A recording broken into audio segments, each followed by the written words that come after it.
영국 청교도주의의 첫 번째 이야기를 공부하러 오신 여러분을 환영합니다.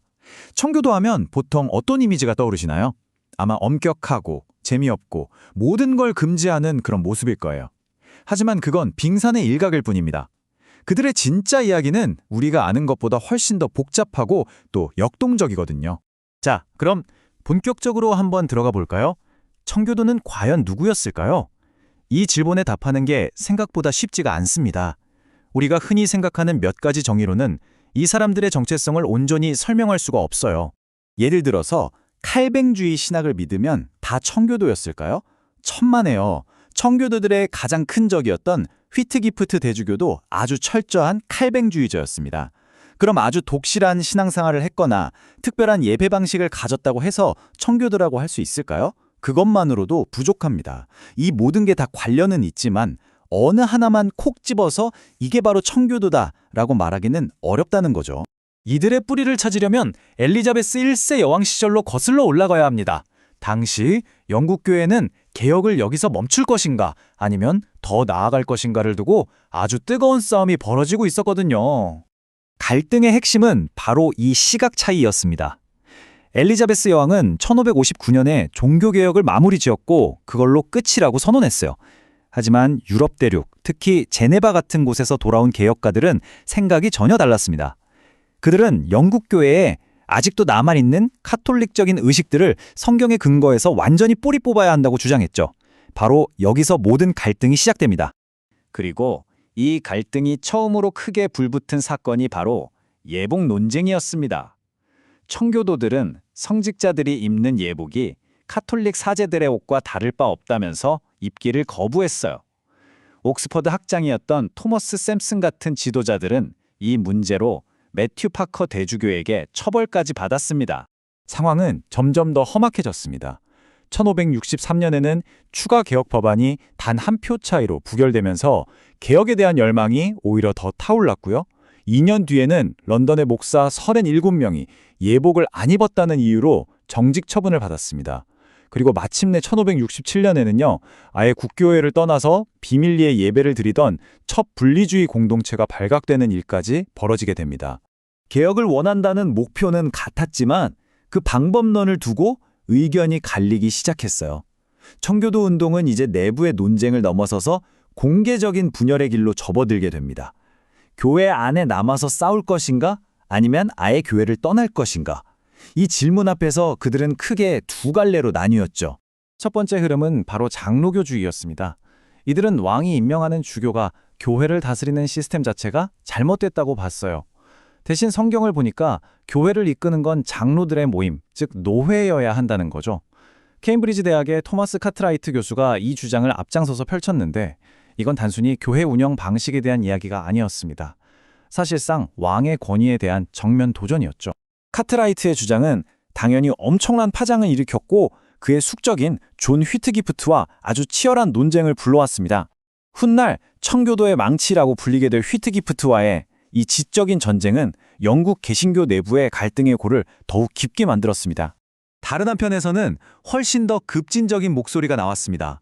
바로 분리주의자들이죠. 이들에게 영국 국교회는 더 이상 개혁의 대상이 아니었어요.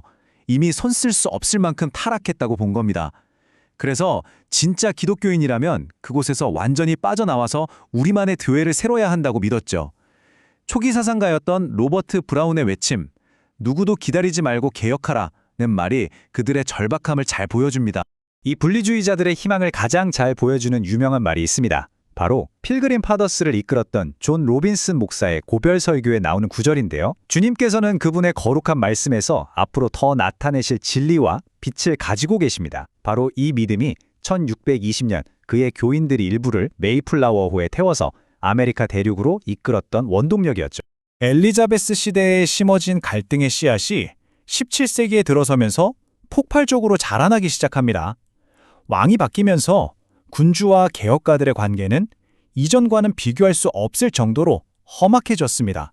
청교도들은 스코틀랜드에서 온 새로운 왕 제임스 1세에게 사실 큰 기대를 걸었습니다.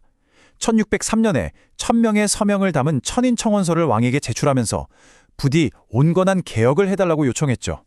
하지만 햄프턴 코트에서 열린 회의에서 그들의 기대는 대부분 물거품이 됐습니다. 딱 한 가지, 아주 중요한 프로젝트가 여기서 시작되긴 했는데요. 바로 새로운 영어 성경을 번역하는 일이었습니다.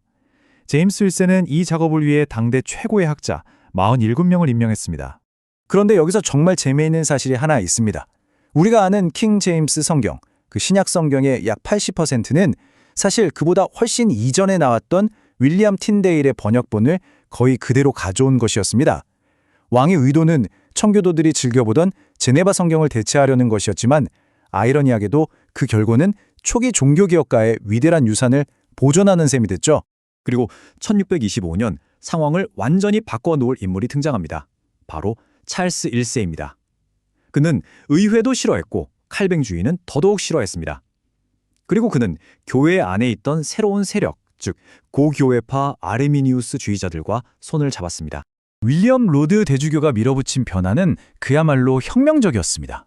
교회의 중심이 설교단에서 제단으로, 말씀 선포에서 성례전으로 옮겨갔어요. 구원의 근거였던 칼뱅주의의 예정론은 인간의 자유의지를 강조하는 아르미니우스주의로 대체됐죠. 이건 그냥 조금 바꾸는 수준이 아니었습니다. 청교도뿐만 아니라 평범한 개신교도들 눈에도 종교개혁의 정신을 송두리째 뒤흔드는 시도처럼 보였던 거죠. 로드 대주교의 정책들은 사람들에게 엄청난 공포감을 주었습니다. 성찬대를 카톨릭식 제단처럼 동쪽 벽으로 붙여버리고 예정론에 대한 설교는 아예 금지시켰습니다. 심지어 제단을 향해 절을 하라고 강요하기까지 했죠. 많은 사람들은 그가 영국을 다시 로마 카톨릭의 품으로 되돌리려는 비밀스러운 계획을 가지고 있다고 의심하기 시작했습니다. 결국 당시 사람들 눈에는 이 모든 움직임이 종교개혁을 원점으로 되돌리려는 거대한 음모로 비춰졌습니다.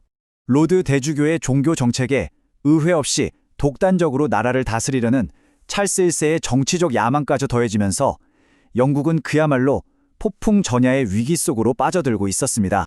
이렇게 쌓이고 쌓인 종교적 정치적 긴장은 결국 터질 수밖에 없었습니다. 하나의 왕국은 대체 어떻게 두 동강이 나게 됐을까요? 그 거대한 충돌, 바로 잉글랜드 내전 이야기가 여기서 시작됩니다.